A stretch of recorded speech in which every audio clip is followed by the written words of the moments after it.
Good morning, everyone. It is my great pleasure to welcome NASA Deputy Administrator Jim Morhard and the crew of the International Space Station. As someone who wanted to be an astronaut as a child, I'm extremely excited to have you join us today. I continue to be in awe of the incredible work that you do, and I know I'm not alone.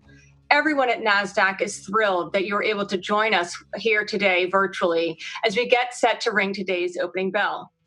Now, there is a lot to celebrate, and I'd like to begin by congratulating all of you on Launch America, the first flight into orbit of American astronauts on American rockets from American soil since 2011. This past weekend, in partnership with SpaceX, NASA successfully launched Crew Dragon, the first ever commercial crew vehicle, with astronauts Robert Behnken and Douglas Hurley to the International Space Station. It is truly a pivotal moment in the development of the space economy and a new era of private human spaceflight. For nearly 20 years, humans have lived and worked aboard the International Space Station, operating and maintaining the station with resupply and crew rotations needed regularly. NASA's decision to partner with the commercial industry to provide these services enables economic growth in low Earth orbit and makes space more accessible than ever before. Congratulations again on this new endeavor. It is certainly an exciting time. Nasdaq is honored to celebrate Launch America with you. We look forward to seeing everything that NASA has in store with your Artemis program and sharing many more inspirational milestones in the months and years ahead. Now, please join me in welcoming Jim Morhard for further remarks. Thank you so much, Adina. Today, we're celebrating a new era in space exploration. And we're really at the dawn of a new space age. We're expanding the economy in low Earth orbit. There's a growing demand for research on the International Space Station, and NASA is working on things like mass producing retinal implants, creating live human tissue that can't be constructed in the gravity of Earth, and developing better fiber optics that will make them better and easier to use. It used to be that NASA developed, built, launched, and operated spacecraft. And now we want the commercial industry to do just that in low Earth orbit. We really want to be one of many customers in the commercial marketplace. And as we get more customers and suppliers, we're driving down cost and really increasing innovation. That's what we're trying to do. To give you an idea really of how important this launch was and is, once we get a full complement of our astronauts up at the International Space Station, we're going to increase research and development by 300%. Ultimately, we really hope to have commercial space stations that this crewed transportation system will go to and deliver astronauts. Like you said, it's been 9 years since we had a human-rated American Space Center. With the leadership of President Trump and the Vice President, we're going forward to the moon in preparation to go to Mars. And to do so, we've got to start with regular human-rated spacecraft flights from the United States. And we also really need to test out on the International Space Station just how safe it is to be up there for long durations. SpaceX is doing this demonstration. It's really an end-to-end flight test to make sure all our systems are working. And that includes the launch, getting to orbit, docking. Now our astronauts are looking at how Crew Dragon and the International Space Station work together. And we'll be looking at the undocking and the re-entry and the splashdown, which will happen in the Atlantic off of Florida. You think about it, a majority of Americans have never even seen a splashdown of a space capsule. This is really the first reusable capsule and the first reusable rocket that has transported astronauts. And no private company has ever done that before. It's really, to me, it's an unprecedented milestone. This is about turning over low Earth orbit to our commercial companies as we prepare to explore the moon and Mars. We've really entered into a transformational era. And with the leadership of the president, we're going to transform space so it remains in our interest and the interest of all free nations. We do it not because no one else can. We do it really to advance the human condition of all people. And yes, we've got struggles on Earth here, but we're going to get through this time in our history. And our hope is that we're going to inspire the next generation to do stunning achievements. It's how we move forward as a species. But also, we hope to instill hope for those who need it, and again, unite the nation and the world. Now, we're happy to join Nasdaq today for your opening bell. And we're joined with Bob Behnken and Doug Hurley, who just did that amazing launch and then rode that Dragon capsule up to the station.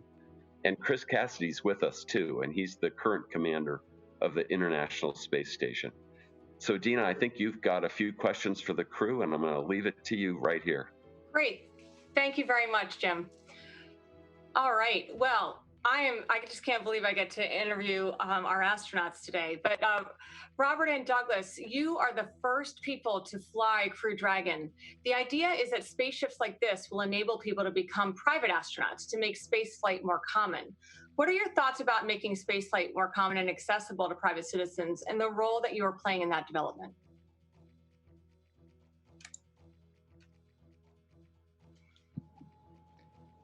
Well, it's great to talk to you today.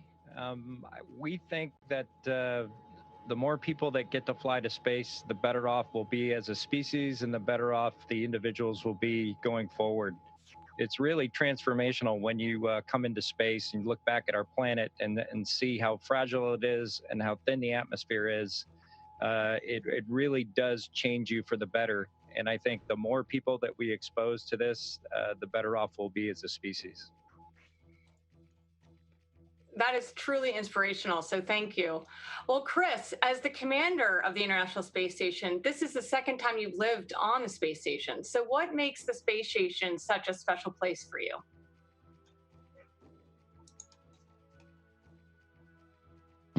Well, on a technical answer, there's so many things that are a marvel to me that we are able to keep an atmosphere going, keep the people safe, keep the equipment running and safe, and conduct all this amazing research. But more on a philosophical level, I think it's the international cooperation and the partnership that has been forged over these 20 years. That really I find so impressive and very analogous to the partnership we now have with the commercial partners, as demonstrated just the other day. So quite an impressive place to live and be. Well, that's absolutely wonderful. And what's amazing is that it's like we're talking to you as if you're on Earth, but yet you are so far above us. So it's a wonderful, wonderful pleasure and honor to have a chance to speak with you today. I think we're going to get ready to ring today's opening bell.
All right.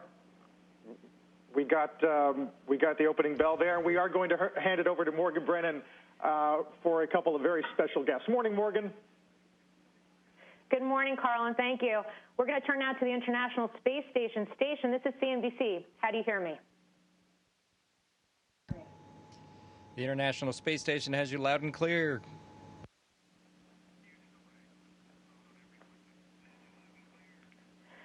Great. Well, thank you for joining us this morning on the heels of ringing that Nasdaq opening bell. Historic weekend as Bob and Doug, you became the first astronauts launched from American soil in 9 years. First to make this journey via both a commercial rocket and a commercial spacecraft.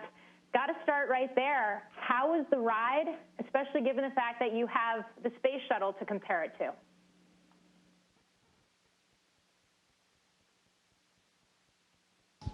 Well, hello, Morgan. Thank you for taking the time to speak with us today. Our experience on board Dragon was just really exciting for us. Both the fueling event before we lifted off, it was different than the space shuttle, a little bit more dynamic, a little bit more exciting for us, probably a little bit, just a little bit at least, because it was the first time anyone had done that. We then launched into space on board the Falcon 9, and the ride, I'll say, was a little bit smoother than our shuttle experience. The shuttle was a little bit rougher, at least at the beginning. Later in the flight, it did wake us up a little bit, though, as we continued all the way into low Earth orbit. Just really exciting for both of us. I know we were smiling and talking through the entire way uphill, so it was just a lot of fun for us.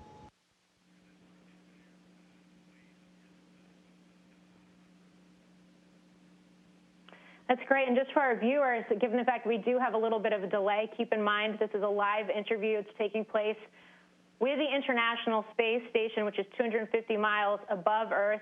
Expedition 63 ISS Commander Chris Cassidy, flight engineers Bob Behnken and Doug Hurley are with us this morning. Guys, major moment in history.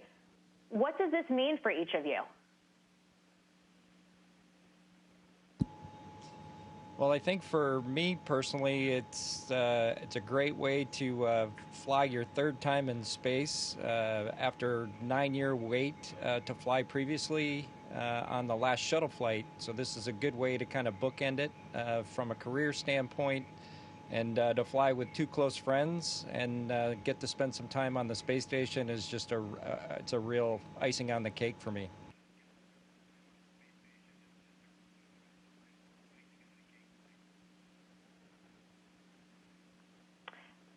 Great. Bob and Doug, you worked closely with SpaceX on design and development of Crew Dragon. You named it Endeavor on this trip as well. What was the process of that design and development like, and how involved was Elon Musk?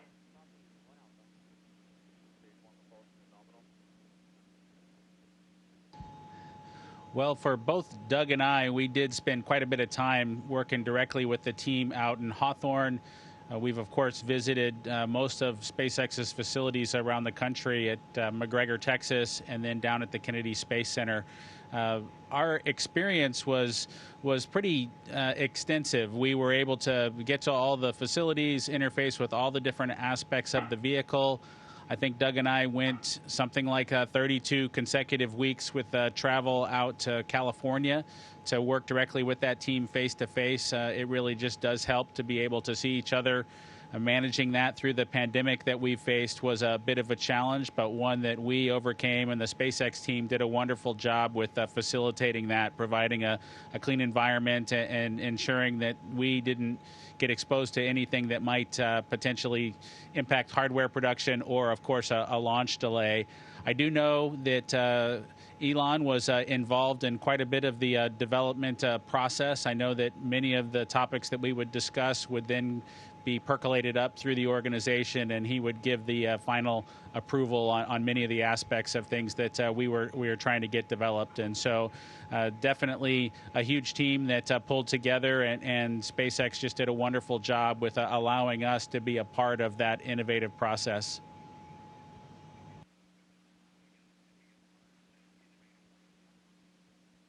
And Chris, I'll put this question to you as we usher in this new era of human spaceflight. How close are we really to this commercialized space reality, or the so-called colonization of space? How do you see it? Well, I see that the space station eventually will no longer be operated by the government. I'm not entirely privy to all the details, but there's plans for after the government is done with the space station, perhaps we turn that over to operating from a commercial entity, or add additional modules that commercial entities provide. And we are really close. Technically, that's not a leap far at all. It's just a matter of getting the will, getting the demand, and we can make it happen. And that's super exciting because there's so much capability that's offered here on the space station.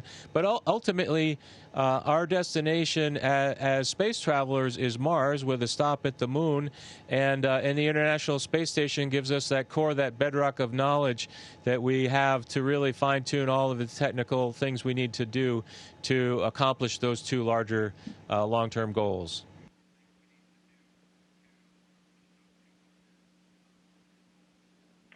Whether it's Virgin Galactic or Blue Origin or even the prospective sale of seats on SpaceX's Crew Dragon, what do you think of all of the space tourism efforts that are underway?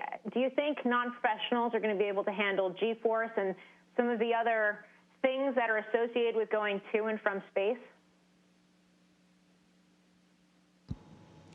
Well, each one of us experienced it for the first time, just like hopefully a lot of other people will get to do going forward as we privatize the low Earth orbit and suborbital industries. I think it's just very much based on the individual, and with the proper instruction and training, those folks will at least understand what they're going to go through, whether it's a suborbital flight or an actual trip to the International Space Station or low Earth orbit. I think managing folks' expectations as they do that is an important part of the training, and then obviously there's the physical aspects, but I think most people should be able to physically tolerate any of those flights, and once again, as I said before, just take in what is just an incredible planet that we live on.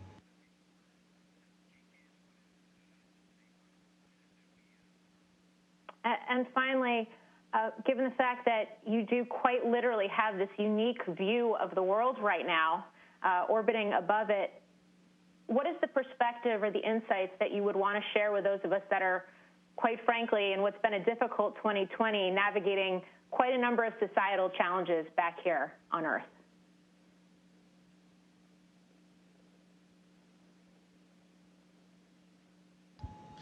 Well, I will tell you that the pandemic challenge, for example, should give the entire country and the entire world an appreciation for really what it's like to be an astronaut preparing to launch into space. The quarantine level, the preparation to ensure that you don't bring anything you don't want all the way into orbit and infect or pass it on to your crewmates is something that we've done for years as astronauts. And if you look back in our history of our space program, there was a time when the astronauts returning from the moon went into a lockdown and a quarantine behind the glass to just make sure that nothing came back with them that we didn't want to have back on Earth. And so I think that what's called the overview effect that astronauts typically achieve when they accomplish their first space flight and look back at the Earth and realize that there are no boundaries or borders really observable from space for the most part. You see that it's a single planet with a shared atmosphere. It's our shared place in this universe. And so I think that perspective, as we go through things like the pandemic, or we see the challenges across our nation or across the world and recognize that we all face them together, hopefully a little bit of the astronaut experience and a little bit of that perspective is being shared by the rest of the world right now. We're able to get through it on the International Space Station through cooperation with our international partners, with our commercial partners, of course, and hopefully we can be an inspiration and an example for what we'd like to see happen across the world.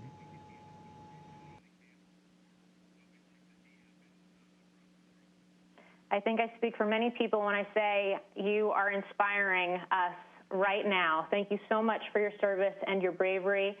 May you all have safe journeys back to Earth when that time does come.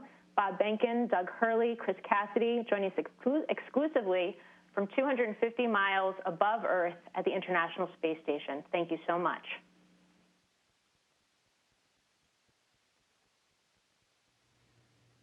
Station, this is Houston HCR. That concludes our event as we count down to 20 continuous years of humans living and working on the International Space Station.